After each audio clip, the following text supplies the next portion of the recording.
I do not have an agenda. So perhaps it makes sense for someone in the room to be able to run the meeting tonight. We can do that, but you did get it in your email. I believe if you check your email, there was a second email after the Zoom link that should hopefully have that Okay, attached. yeah, I didn't get it.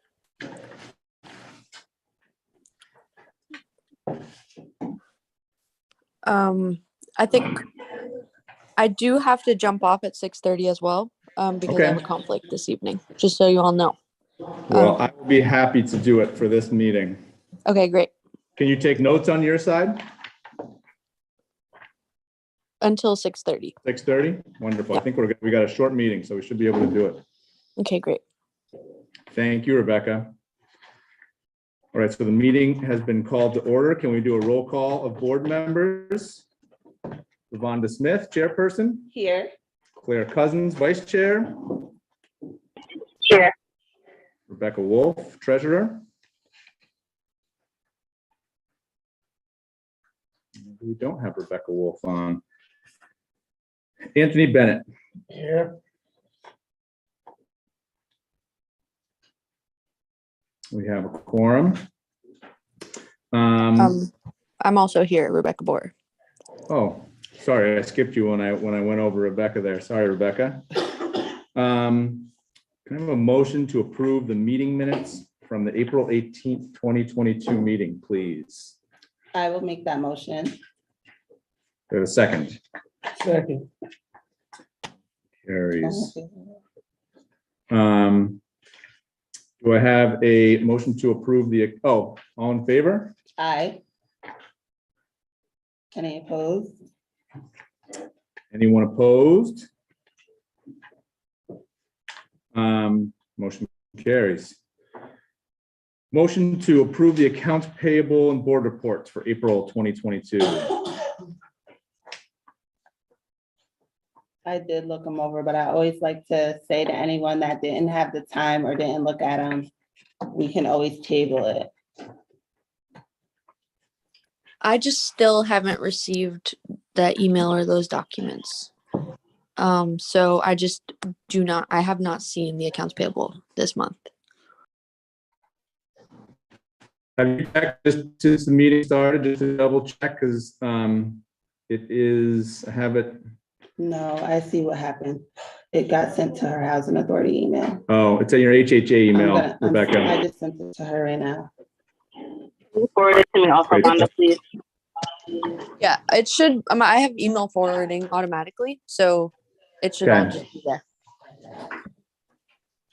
Well, you all should have that in your, either in or come into your inbox. It got sent off before the meeting, so I apologize. But well, let's table that until next meeting, and we'll put it in the notes that needs to be approved in the June meeting. All right, report from the interim director. As a few tenants asked about as I walked into the room, we are still working on the debt repayment program through the generous donation through Hudson Catskill Housing Coalition. For those who don't know, Hudson Catskill Housing Coalition is helping us to facilitate an amazingly generous offer from an anonymous donor to repay the total sum of debt owed to the Hudson Housing Authority from its tenants. This would be a lump sum check, which would be given from HCHC to HHA, and would then be put directly into the accounts of tenants who currently owe debt. And it would be as of, I believe, April 18th, 2022, when we did a kind of an overview of all the debt from all the households. And so it's accruing to that moment in time. Because this is such a unique situation, and we've never, not only have we never done anything like this before, but we really can't find examples of other housing authorities that have done something directly like this. The lawyers are basically still figuring out how it's all happening, But as I assured the tenants when I came in, there is no doubt about whether it is happening. It's just about the mechanics of how it happens. And so it's just a little bit more bearing with us while we do it, but the end result is going to be great for everyone. So we're very excited to follow through with that. Yes. Just another quick update on the security position. We're closing in on 3.5 weeks now of that being in place. As you heard in the last meeting, and as I've heard from several other tenants who have approached me, it's been a great success. Not only how are we hearing from tenants that they are feeling safer, feeling better about the building, but we have lots of incidents which we're actually getting kind of direct feedback on that are happening at night, that are being stopped or prevented from happening, that we didn't have any coverage on before, as you all know. So we're very excited about that. And the update about asbestos in the buildings. We did do our final walkthrough and inspections with Ambient Environmental, and they are prepared to now write a variance for the building, which they will send to the Department of Labor, which will give us our working orders as it is for how we proceed. They're estimating that will be a 2-week maximum return time before they get that. And so after we have it, then we can put bids out, or we can solicit for bids from asbestos contractors and begin to undertake either containment or full abatement on individual units.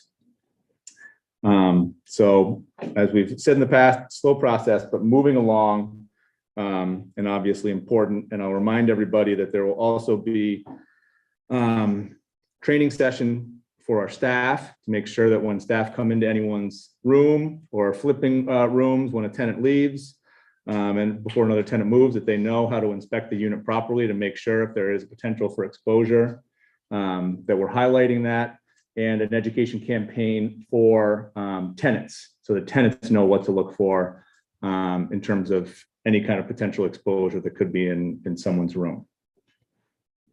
So look out for both of those things moving forward.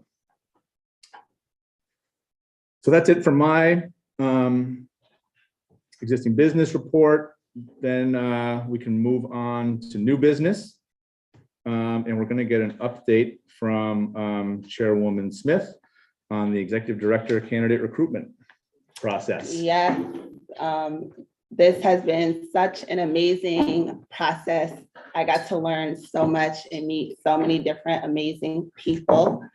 We have come to a closing on this, and we have made our decision of who we do want. All of the board members, I just want to thank you again for being available, like right on the day, to do whatever needed to be done for this. We couldn't have got it done without a strong board as we are. With this being said, I would like to introduce our candidate who we decided on, who is Jeff Dodson. He is here with us today in person. And I will give it over to Jeff. Yes, come on up. We can grab another chair for you here. Careful with that extension cord there. So everybody meet Jeff. He is our new executive director. So sorry. Perfect time for phone call. Somebody's congratulating you. They heard it online. It's actually my wallet. Signal in my phone as if it's lost. So I think one of the next things we can do quickly to make it official is to do a vote of the board to vote in the new executive director. Obviously subject to an employment contract, but the lawyers agreed that it would be fitting to do a verbal vote tonight just to solidify it in that way. So can I entertain a motion to vote in our new executive director, Jeffrey Dodson? I will make that motion. Second. All in favor, signify by saying aye. Aye. Aye. Anyone opposed? Motion carries. Yes, congratulations, Jeff. Thank you. So now that it's official, feel free to introduce yourself and say anything you'd like to say. First of all, thank you both. Thank you for the opportunity, Madam Chairperson. I'm looking forward to working with the residents here. I am a long-term housing resident myself. I'm from Newark, New Jersey, and I've lived in housing for 23 years, as well as the fact that I've worked at a housing authority for 29 years. Even though I look pretty young. But I'm really looking forward to working with you. I understand some challenges that you're facing, and as soon as I can get here, I'm ready to roll up my sleeves and, you know, see what we can do, or not see what we can do, or see how we can make the things happen that are envisioned. And that's it. So thank you for the opportunity. Thank you Thank you. again.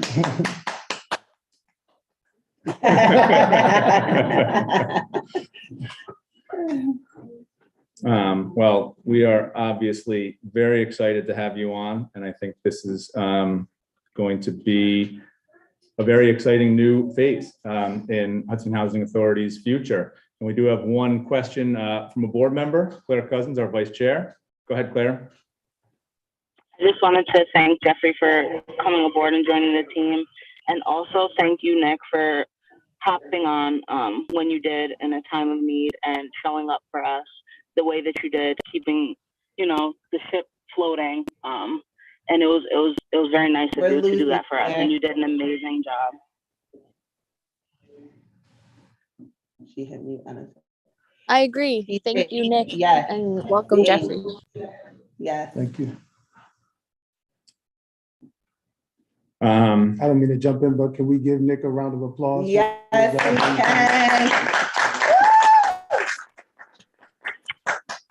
It has definitely been my pleasure to be able to help. And I look forward to be able to continue to help however I can, because it's been great to be welcomed here by the board, by the staff, by the tenants. I've had a great time. So, and I'm going to be on for a few more weeks, so you can't get rid of me that quick. I'll be around still to make sure we do a good transition. But I'm just so excited to get to meet Jeff today, and I just think it's going to be a great next phase for the Housing Authority. Brian, our attorney, Mr. Lawler. Thank Go you. ahead. Welcome, Jeff. Look forward to working with you.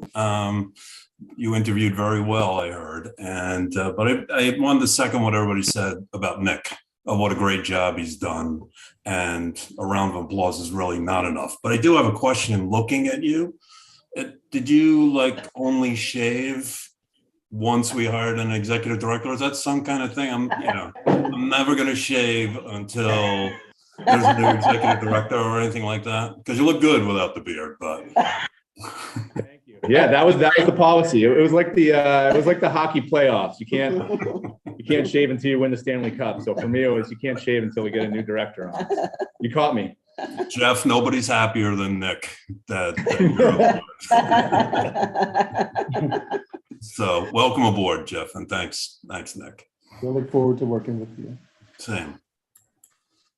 I want to check before we move on to the next item on the agenda to make sure that folks, our board members who are joining us virtually, who don't have a paper copy of this resolution 528, to see whether you got that, received it, or I guess you all received the procurement policy. I know I sent that off on Friday. So if you got that and you approve of that, I can run it over real quick in terms of talking points. So do any of the board members have any concerns before we vote on the procurement policy resolution? No, I just want to say thank you, Brian, for working on that. It looks so good. Thank you so much. And so that Jeff knows, oh, there we go. Thank you, Shah. So that Jeff knows what a wonderful thing that's happening right now is our law firm, Whiteman, Osterman and Hanna, is basically every month putting on the commissioner's desks a new component of policy that we're either missing or hasn't been updated recently enough. And so we're basically going through, putting one on everyone's desk 1 month, voting on another one, and we're slowly building up all of our policies and procedures that we need to update our bylaws and our operations. So this procurement policy, oh yes, we will, Carol, post the spelling, Jeffrey, the spelling of his name. This policy essentially works off of our old policy, makes some improvements to make sure that we're complying with state and federal requirements. The goal is to purchase items and services at the best price from reasonable bidders, provide the process for both small and large purchases. And essentially micro purchases are those less than 10,000. Those are left to the executive director's discretion. Small purchases, 10 to 25,000, require informal bidding. Professional services up to 50,000. And then on, you get more and more requirements as you go. And it basically is an updated, more detailed version of what we had, which had been updated a few times, but maybe wasn't totally up to snuff. So we're excited to have that and make sure that all of our purchasing and procurement will be following all state and federal requirements. So do we have any questions from the board before we vote on this? Or Brian, do you want to add anything before we vote?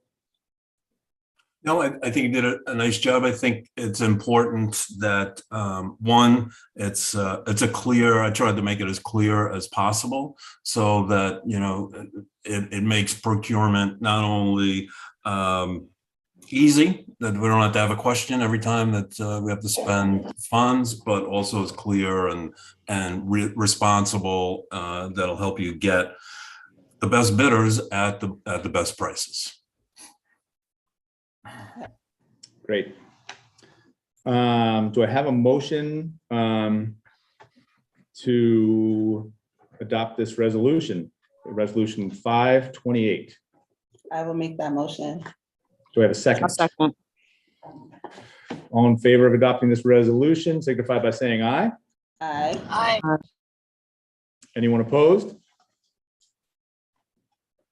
Motion carries.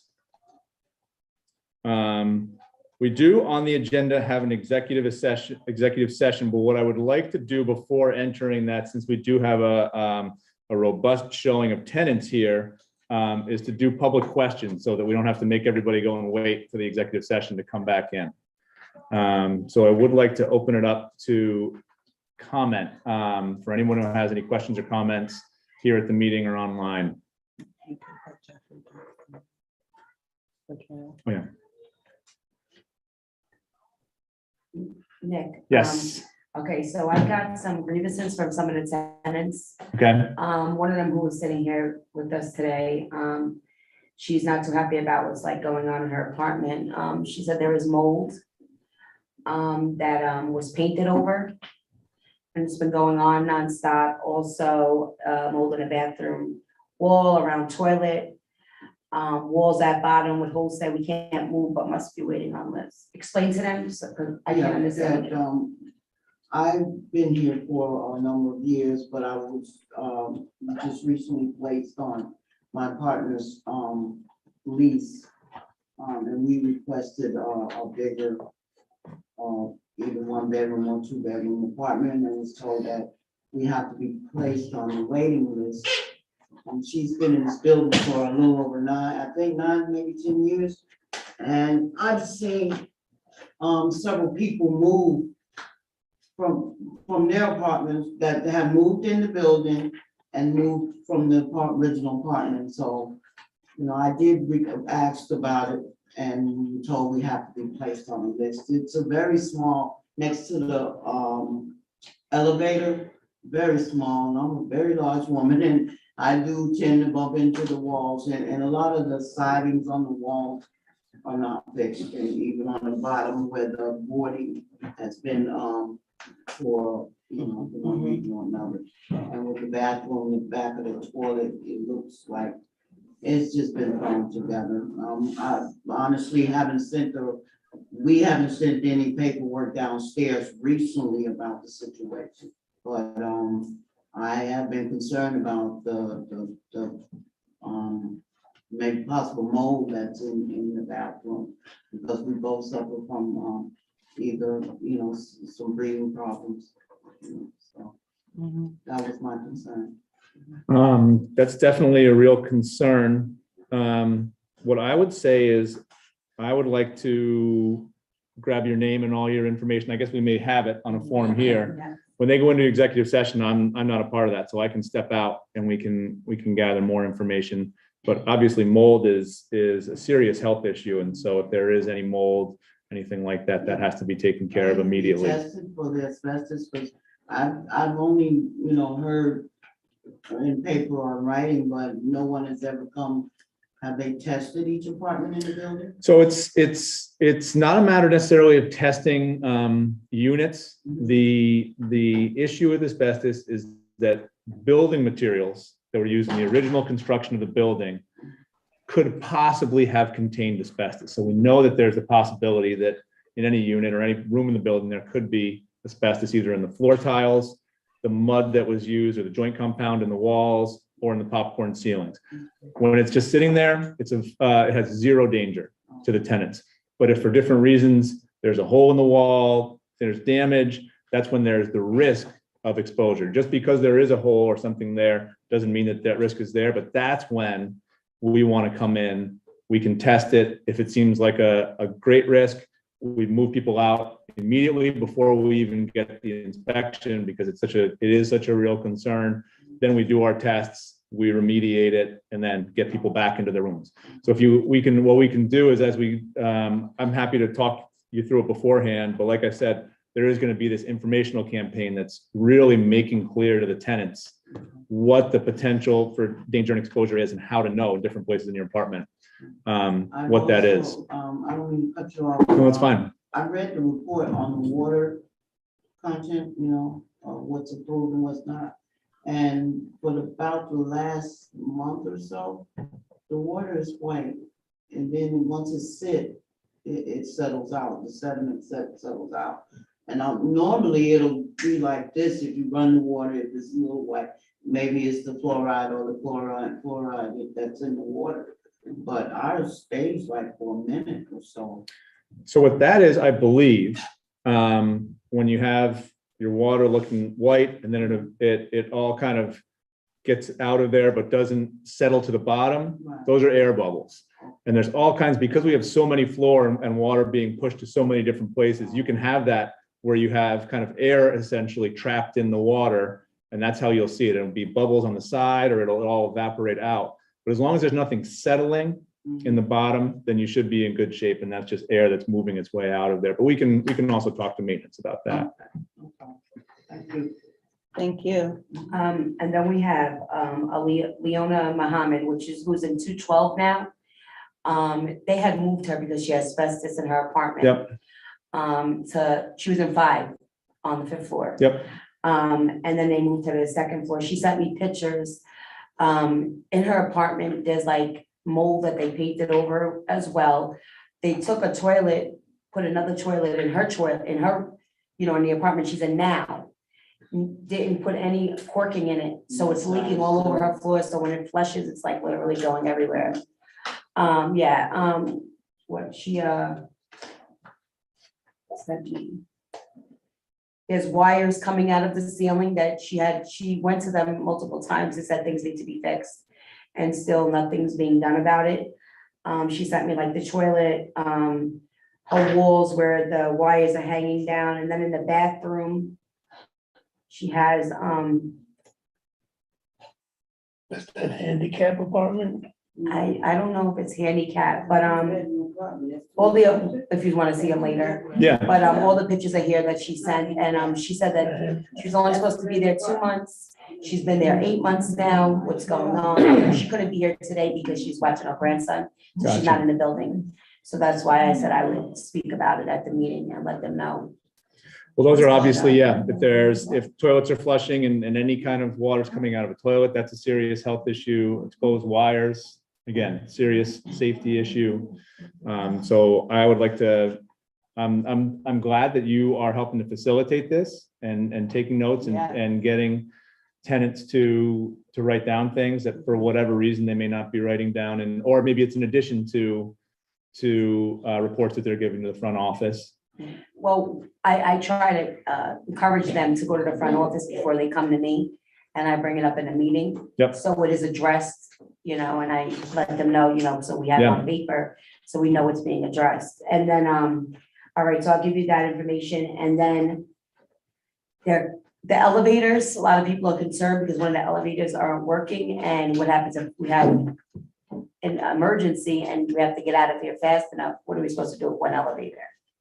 So I know that Otis did come today. Otis is our service provider for our elevators. And we're waiting on an authorization to get a part to fix it as quickly as possible. We do have the other elevator fully operational. So between the stairs and the elevator, that's going to be the means of egress for now. But my hope is that tomorrow that elevator's fixed and we're back. If you go down the stairs, you can't get back in, so what if you go down the stairs? Go down the stairs, you can't go back in. The central stairway you can get out, Yeah, correct? you can get out, but I'm saying if you go back up to your floor, you can't get in. Right, you can only go down and out. So it would be for an emergency, as you're talking about, if something happens. But obviously, we know the stairs are also not fully accessible to everybody. yes. But this is also a bigger issue, as we talked about last two meetings. Our elevators are aging and they need almost a complete overhaul, new motors, new lines, everything. So that's a major. I have a question about the. Hold on 1 second, if you know, let me just finish this. No, it's fine. And so we're able to do small fixes, but the elevator is something that's going to need a large overhaul, and that's going to be a significant cost that we're going to be undertaking in the next year, probably. Okay. Sorry, do you want to just say something quickly about that? I was wondering about like how the ambulances, because there's no other way for the ambulance to get to other floors but by the elevator. So like, what if there's like people on the elevator like everybody can't go on the elevator at the same time, and nobody knows that EMT is coming or whoever unless they're in there. So is there a way that you could like, I don't know, maybe like leave the doors open for like for the people to go upstairs if they can? And so the EMTs could just like, the ambulance could just go do what they gotta do instead of wait, because at that time for the ambulance, there's a lot of people's lives that's kind of be involved. We could look into that. So, Yeah, I can talk to Mike Estes, our maintenance supervisor. Cause one time About that. I was about to go on the elevator, and then all of a sudden, the ambulance came and like, we need to get on, so I had to let them on. I just couldn't get on with them and like be ignorant and whatever, so. Yep, You understand what I'm saying? I do. Yeah. It's a good question. And I'll bring that to Mike tomorrow, Okay. first thing. The other two issues, I have a tenant here with me who wants to speak, but she wants to speak alone. And then the other issue also needs to be spoken alone. They don't want it out there. Got it. Well, you guys, once we go into this executive session, you guys have me to yourself. And it's off camera, so if you can really tell me the truth. Well, no, I mean, it needs to be spoken, But we can go into my office too if to the somebody needs to speak board about alone, something. you know what I mean? Yeah. It's something that's serious that, needs to be addressed. Gotcha. I do have a question about Elliot. Yeah, Do you think it's gonna be fixed by the beginning of next week? There's the reason why I'm asking. Because my daughter is going in for surgery on the 25th, and I am not trying to carry my almost 360-pound daughter up the stairs, especially in the wheelchair. There's no way. So I was just curious, will it be fixed by the beginning of next week? my hope is I think they're trying to have it fixed tomorrow, from what I understood from Mike, because they obviously, our maintenance staff obviously knows how vital. Is there Those no elevators elevator are- working? No, Well, there's there's one one. elevator. Oh, But like if you were saying, like if the ambulance is here, or people that obviously can't walk the stairs, that are in wheelchairs, walkers, things like that. They can't walk the stairs, obviously. I mean, that's what I'm kind of worried about. Yep. like, For people like that. No, it's a real concern. And so maybe what we can do is when we when we do get that update tomorrow morning from Mike, we can post something in the front lobby there so that everybody knows what our timetable is and precautions for however long it is without that elevator. I'm just curious. I pay rent every month. I've been here about 11 years.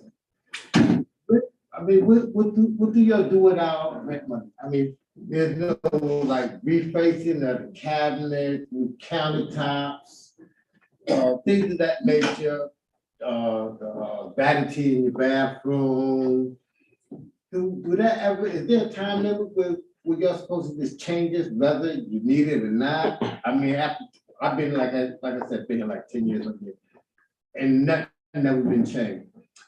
My apartment is, I think, for a young man such as myself, it's in pretty good condition. Yeah. But my countertops, they really need to be changed. They start to warp, you have wet pots and they start to warp a little bit. So I'm just curious, is there a time frame where you're supposed to change these things? I'm personally not familiar with any renovations that occurred just strictly on a timeline. From what I understand, it's always on a need basis. If something is broken, if something is failing, put in a work order and it can get fixed. It sounds like if let's say your countertops, for example, are warped, that would be classified as, I would imagine, as damage. And so you could put in a work order and that would hopefully get them to come in and fix that. I know when we turn over an apartment, when somebody moves out, anything that has even a small amount of damage, we try to replace everything while the tenants are out of the apartment, walls, vanities, toilets, showers, the whole 9 yards. But typically we wait for a report to come in of something happening in the apartment, like a damage or anything of that manner. And so that's what I would recommend, is put in a work order and say my countertop's damaged. It's affecting the way that I use my kitchen, cook dinner. And that would be means for bringing in a new countertop and trying to reinstall that. So nobody from the office or staff could never just say to me, oh, that's just mine, you don't need nothing, you can live with that. I won't hear that, will I? Well, if you do, then you could come to me, or in a month you could come to Jeffrey, and we could evaluate for ourselves and try to figure out how we can help you. Okay. Yeah. How about the payment? Sorry to put you on the No. spot. My apartment have never been painted either. Yeah, write it all up. Yes. I would say if you've been in an apartment for a long time, I think it's a good point. And there could be damage, there could be things that need to be replaced. And I would, whether it's individual reports, I'd say better to do one report when you outline all of the damage. If you can include photos or anything like that, that would be great. And then we can see firsthand what the situation is and how to possibly fix it. Okay, what else do you do without rent money though? I'm trying to be serious. No, I understand. But outside of, it's beautiful that you fix, put flowers out there, keep the grass nice, this and that. But actually, where do our money go for our rent? What can I get? So, well, what I would say is, there are kind of two questions, but what I would say is that you deserve to have an apartment that has everything working in good condition and can provide a healthy and safe living experience. So if there's anything damaged, that's our responsibility to come in and fix it. In terms of the larger picture, it's a big question. Where does money go? But right now, the difficulty, and as I've said in the past meetings, because of the age of this structure, because of the deterioration in this structure, most of the money goes toward big needs. And so that's what we're talking about: asbestos, elevators, the roof. Some of you probably had leaks come in when it rains. I don't know if any of you had it today with all of that rain, but unfortunately, because of the age of this building, a lot of money goes towards those big ticket issues, which are kind of chronic issues of a building of this age and this size. And so what I hope is that in some of the next phases of Hudson Housing Authority's future is what we're looking at is plans to provide newer and better living situations for everybody here, right on this property and right in Hudson, so that we can move people out of aging apartments, aging buildings into newer, better living environments. But it's going to take time, and that's what I know the board is committed to from every conversation I've had, and that's what it sounds like Jeffrey's interested in, and so that's going to be the next phase, I think, in HHA is in the future is trying to provide that for all the tenants. Okay, thank you. Now, Mr. Jeffrey, how would you like to be addressed by your tenants?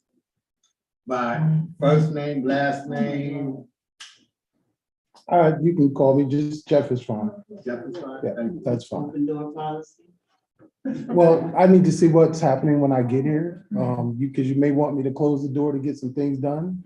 But I'm pretty accessible. That's the purpose. You know, I understand people want to have their concerns heard and seen. And so that's something that I'll do. Thank you. If you had something else you were going to say? The intercom thing. I think it's messed up the way it is now, because I think they should have just left it as it was before, with just ring the buttons and everything, and then the bell will come in your house and answer like that.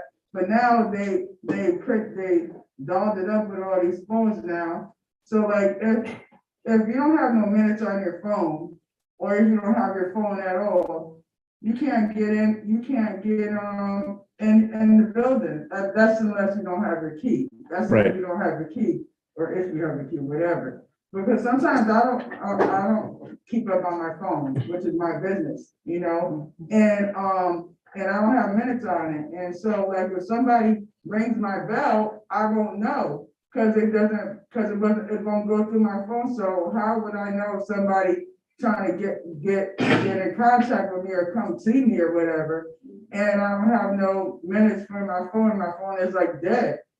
So that would be solved, if I'm hearing you correctly, if there was an option, you could either have it go to your phone, or you could have it go to the intercom. And if you wanted to say that, you could say, I just want it to go to my intercom. I don't want it to go to my cell phone. That option was never told to me, because I would like to have it back to the old way, because the new way is messed up. I can't guarantee that. Qualities, but it has its downfall too.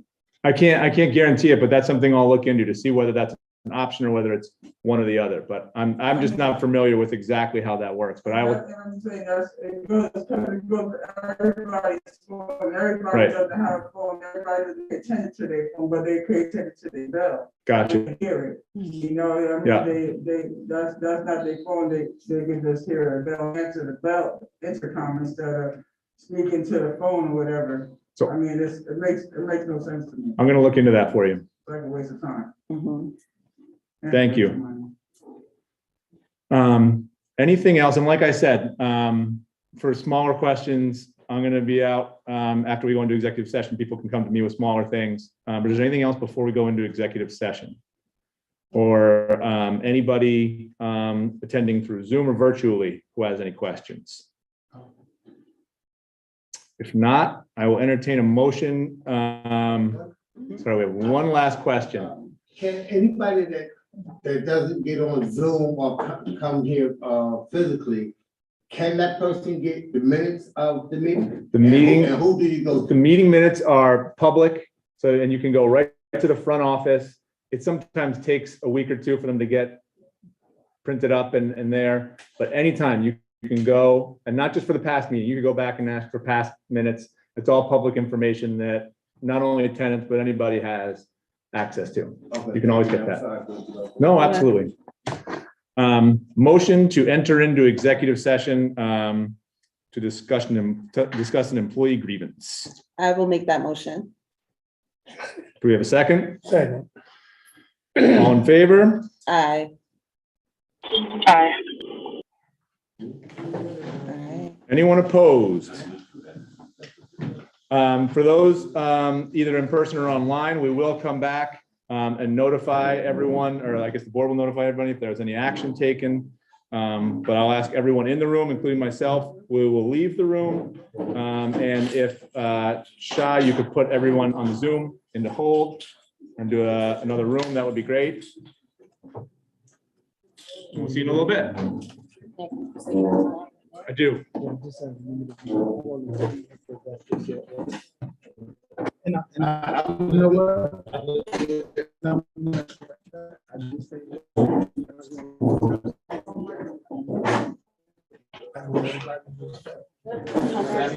Is everyone that's I don't even have waiting? my I have my grievances. So thank you. That'll work.